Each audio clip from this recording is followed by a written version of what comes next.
Organic আম ও কাঁঠালের চারা রোপণ করলেন কৃষিমন্ত্রী রতনলাল নাথ। শনিবার লেফুঙ্গা ব্লকের অন্তর্গত অভিচরণে অর্গানিক আম ও কাঁঠালের চারা রোপণ করলেন কৃষি ও কৃষক কল্যাণ দপ্তরের মন্ত্রী রতনলাল নাথ। উপস্থিত ছিলেন এডিসির কার্যনির্বাহী সদস্য রুনিয়েল দেববর্মা, লেফুঙ্গা ব্লক চেয়ারম্যান রণবীর দেববর্মা সহ অন্যান্যরা। এই সময় সংবাদ মাধ্যমের মুখোমুখি হয়ে প্রতিক্রিয়া ব্যক্ত করতে গিয়ে কৃষি ও কৃষক কল্যাণ মন্ত্রী রতনলাল নাথ বলেন, আম ও পিঙ্ক কাঁঠালের চারা রোপণ করা হয়েছে। এর উদ্দেশ্য হলো মানুষকে আত্মনির্ভর বানানো, মানুষ যেন কিছু রোজগার করে খেতে পারেন।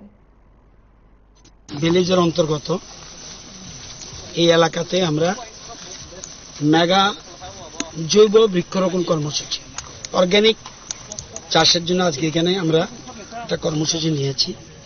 প্রায় 1200-র উপরে আম গাছ, বিভিন্ন ধরনের আম গাছ এবং পিঙ্ক কালার পিঙ্ক জ্যাকফ্রুট এটা আমরা চারা লাগিয়েছি এবং আমাদের ত্রিপুরা অর্গানিক মিশনের পক্ষ থেকে নাইথক এফপিসির সহযোগিতায় আমরা এই কাজটা এই এলাকায় করেছি।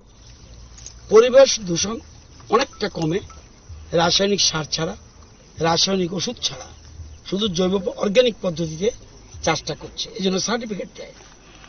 আমরা তাদেরকে চাষের জন্য টাকা দিই, আমরা সারের জন্য টাকা দিই, জৈব সারের জন্য টাকা দিই, আরও আমরা বিভিন্ন রকম এফপিসি কোম্পানিগুলিকে জিনিস ক্যারি করার জন্য টাকা দিই, সাবসিডি দিই এবং লক্ষ লক্ষ টাকা দিচ্ছি আমরা।